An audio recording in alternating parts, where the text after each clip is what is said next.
Buenas tardes y buen bonitos a todos. Good afternoon and welcome everyone. Welcome to a community dedicated to providing spiritual tools for living a happy and full life. My name is Karina Shearer and I am the Spiritual Director and Founding Minister here at the Center for Spiritual Living Puerto Vallarta.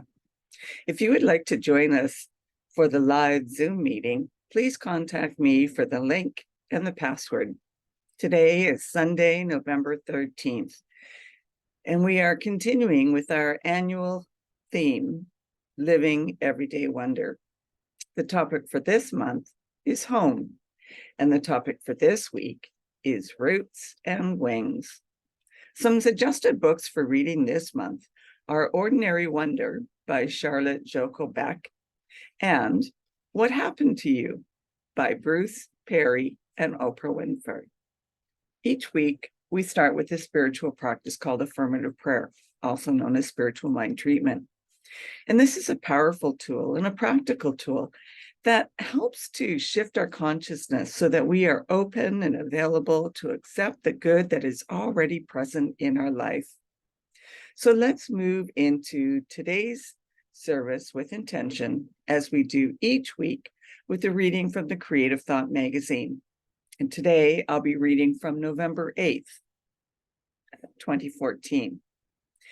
And just a reminder that spiritual mind treatment is always done in the first person. So I invite you to close your eyes and take these words as your own if you so choose.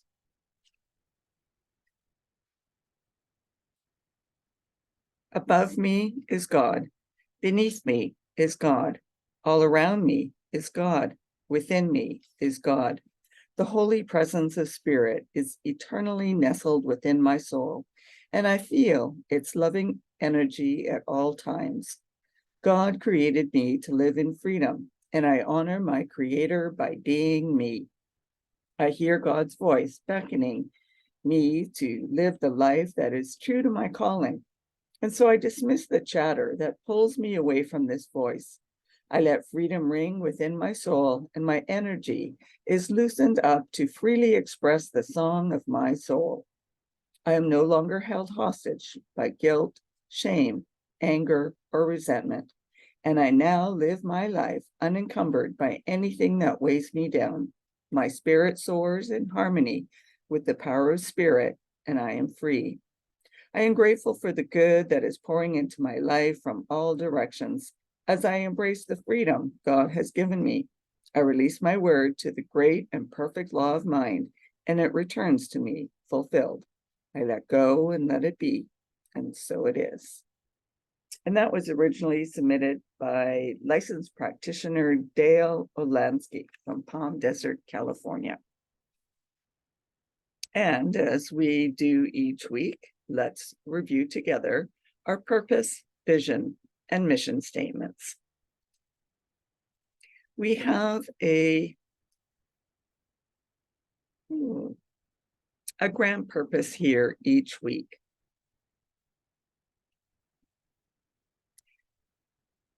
And that is to awaken and celebrate diversity and to love and serve our community.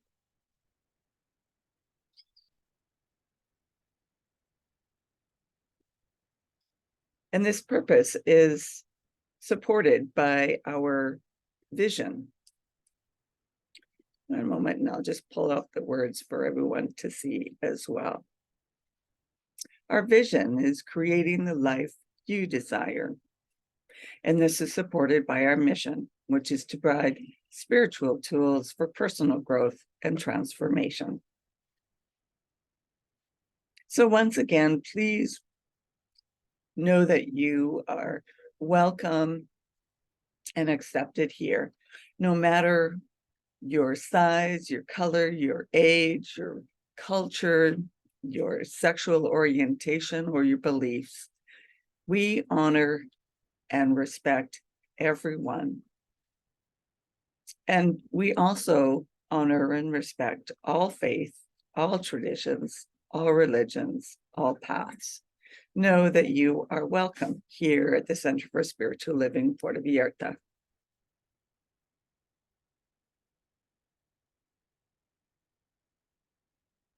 So we teach a philosophy called the science of mind, and it's a teaching based on new thought and ancient wisdom. And we offer spiritual tools and principles to promote personal growth. One example is our opening spiritual mind treatment.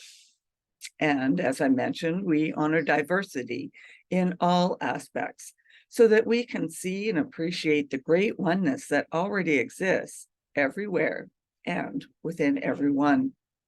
When Dr. Ernest Holmes founded this teaching in the 1920s, he had studied both Eastern and Western spiritual texts in order to create the science of mind, which focuses on the individual use of thoughts and this powerful thing called the mind.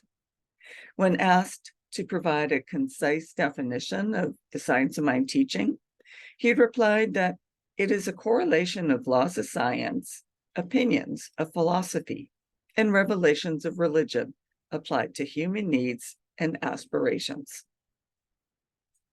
Each week, we offer a service with an inspirational message. And after the Zoom meeting, we meet live at noon on Calle Venezuela, number 232, in the rooftop, either here in my office or outside of the patio, weather permitting. Hang out with us after the service for some great conversation with like-minded people. And if you have any questions or comments, you can either post them online, wherever you are watching the replay, chat with me in person, or send me a direct email, and I'll be sure to respond. There are only two lasting bequests that we can hope to give our children: roots and wings. So this week, we explore the relationship between freedom and safety and how childhood conditioning sets us up for what Einstein called the most important decision we make. So this month, we've been talking about home, and the idea of home is primal among our collective archetypes across ages and cultures. It can be most simply said that home is where the heart is. Metaphysically, home is the place that is wholly known and familiar. That heartfelt place where we feel safe and fully free to be our unvarnished selves, knowing we belong and that there's always unconditional love and acceptance. It is also the place where the human journey typically ends and begins.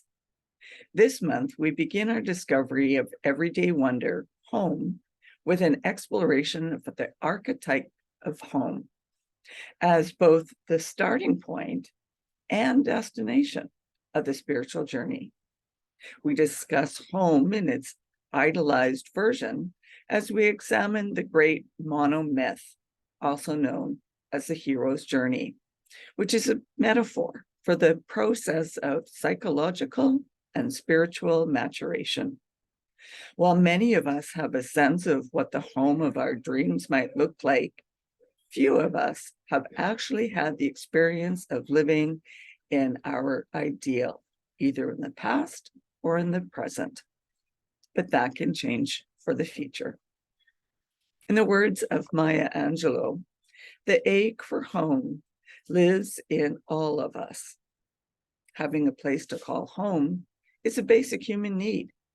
At its best, home is the place where we feel a sense of rootedness and belonging, while also feeling free to fully express ourselves. It is a familiar place of unconditional love and acceptance. Today, we explore the meaning of home and what makes it a place we all long for and need. So welcome home. Our spiritual convictions have their genesis in our childhood upbringing. As Dr. Ernest Holmes says, a child needs confidence in his parents. A home that offers unconditional love, belonging, and a sense of safety can empower children to grow up into adults who trust life. If you grew up in such a home, give thanks. Not everyone has the blessing of being raised in a home where basic needs are met. Albert Einstein said, "The most important decision we make is whether we believe we live in a friendly or hostile universe." Early, challenging life experiences can predispose one to expect the worst from life.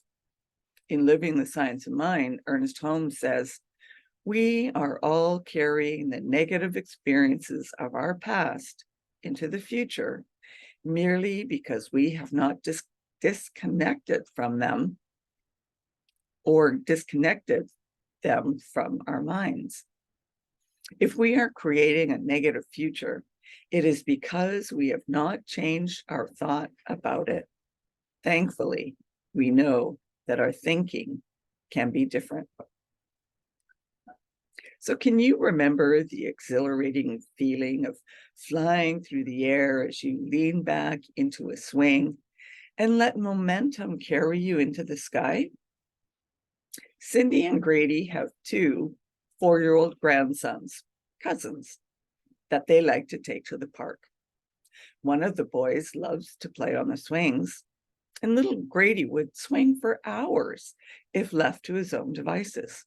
The other grandson, Ellis, hates swings, and you can see the terror in his eyes as his feet dangle and his body is displaced by the harness, held by chains. Cindy recognizes it as the feeling she had on the gondola ride in the California redwoods. She immediately regretted the decision to sit in a glass container hanging from a wire 500 feet up in the air. But there was no going back. Grady shrieks with wild laughter as his grandma pushes the swing, while his cousin makes a beeline for the giant bouncing frog in the sound box.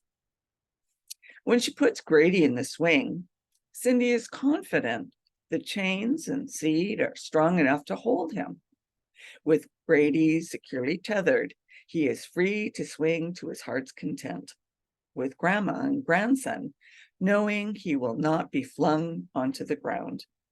The restraint or boundary of the swing allows Grady to experience the joy and freedom of flying through the air.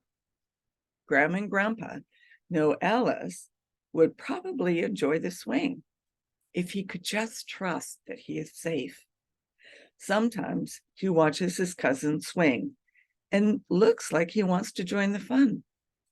One of these days, he may be ready to try it again, and his grandparents will be ready and willing to buckle him in and give him a start. So what are roots and wings? Roots are an acknowledgement of belonging, and wings a recognition of the need for autonomy. These together are what children need from their families to become productive, well-functioning, and happy adults. Good parents give their children roots and wings.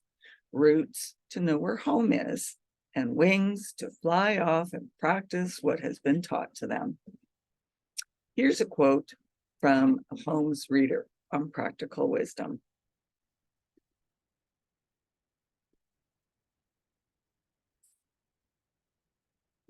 I need the previous screen. All are rooted in one life.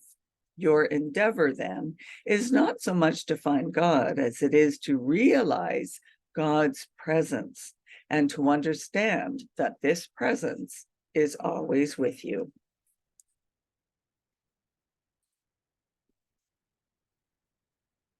So many creatures in the animal kingdom are able to fend for themselves within a few months of birth, but human babies are born completely and utterly dependent on their caregivers, not reaching full maturity or self-reliance for years. Lots of needs have to be met for us human beings to experience physical, emotional, and mental well-being. Among those universal needs are safety, security, stability, and shelter. Ideally, home is the place where these basic needs are met. When a baby's needs are met, they feel a secure attachment with their primary caregiver. The baby then feels free to explore their surroundings, knowing that the caregiver, also known as their source of safety and security, is nearby. Adults with secure attachments feel positive about themselves and others and see themselves as worthy of love. They have an expectation that others will be receptive and responsive to them.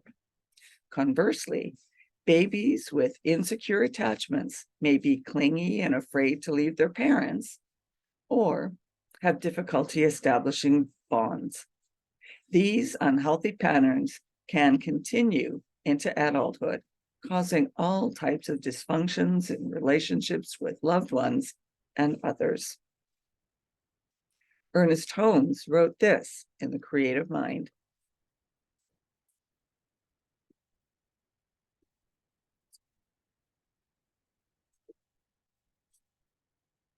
Wake up.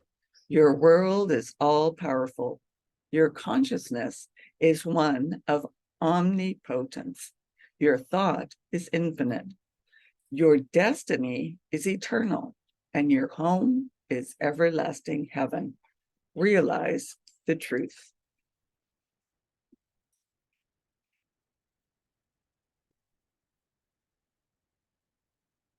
So recently, I adopted a 4-year-old Chihuahua into our family that includes 2 cats. The cats are completely comfortable in the home, receiving all their needs for food, shelter, safety, and love. Although the dog is actually older than the cats, he's still learning to be comfortable and accepted into our family.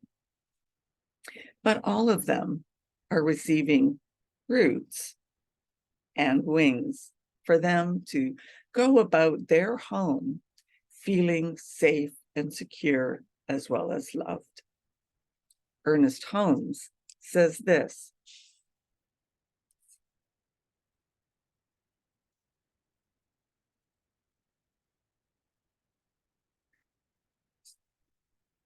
the kingdom of heaven is that place within ourselves where there is universal and individual peace at all times, peace that holds no doubt of our abiding good and wise divine protection.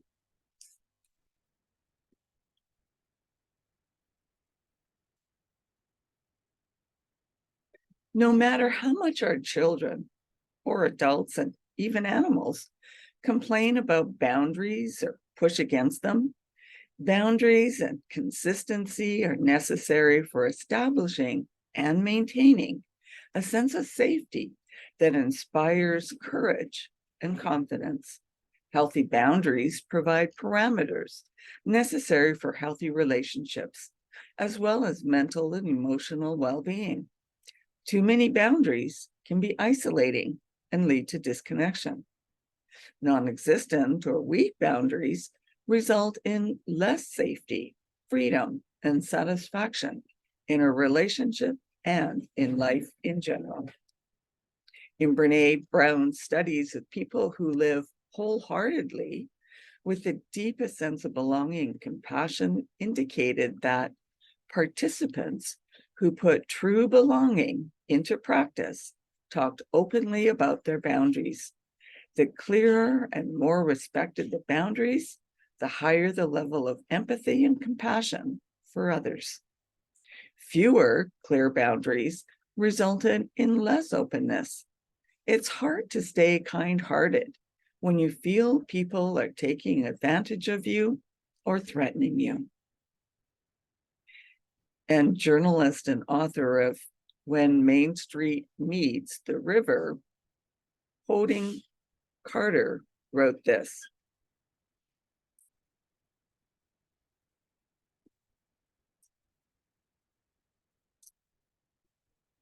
there are only 2 lasting bequests that we can hope to give our children: roots and wings, and they can be grown these roots and wings only in the home.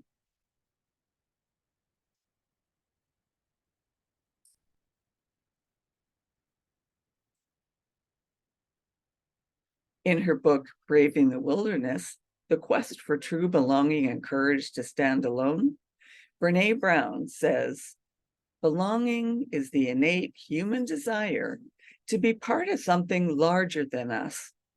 Because this yearning is so primal, we often try to acquire it by fitting in and by seeking approval, which are not only hollow substitutes for belonging, but often barriers to it. Because true belonging only happens when we present our authentic, imperfect selves to the world. Our sense of belonging can never be greater than our level of self-acceptance. In its ideal, home is a place where we can be our authentic, imperfect selves and know we are seen, loved, and accepted just as we are. It is a place that we know where we also feel known. Home at its best gives us a sense of rootedness, a feeling of familiarity, safety, and belonging. The stability established by the safety and belonging creates a launching pad that allows us to spread our wings and take flight. We feel free to venture out and be our authentic selves, knowing home is always a safe place to land. So consider what the word home means to you in the ideal sense. Think about how at home you feel in your day-to-day life. Is your home a place where you feel safe and fully self-expressed? Why or why not? If it's not, what would you do to create a space that feels more emotionally or physically safe? And consider the role of boundaries or lack thereof in your situation. Perhaps there is a need for more or clearer boundaries. Maybe there are too many boundaries, or they are too rigid. Vision on what a happy, healthy home means to you and for you and any others with whom you may live. And take time to establish a mental equivalent of the healthy, happy home. Affirm it and claim it as yours. And I'll leave you with this quote from Mother Teresa.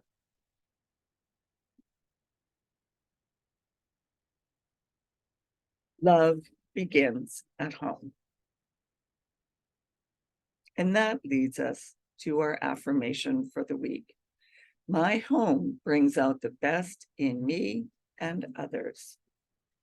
Or if you prefer, our home brings out the best in me and others. And so now it's our time for giving back where you receive your spiritual goods. So donations are gratefully received through PayPal or Tithely on our website, www.cslpv.org.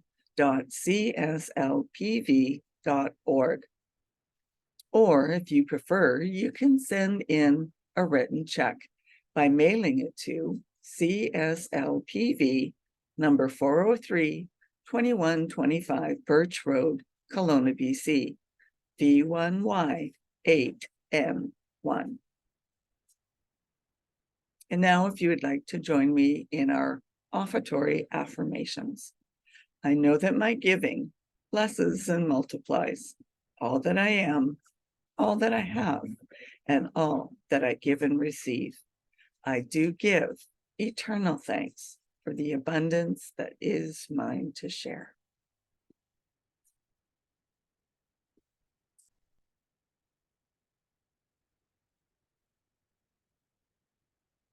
So if you would like a one-on-one connection for a spiritual mind treatment to assist you with emotions or change or whatever you are experiencing in life or would like to experience, then please connect with me. And if you would like to commit to being a member of the Center for Spiritual Living Puerto Vallarta for this upcoming year, Or if you would like to be on our board of trustees, please contact me so that you can be sent the current forms to complete and submit.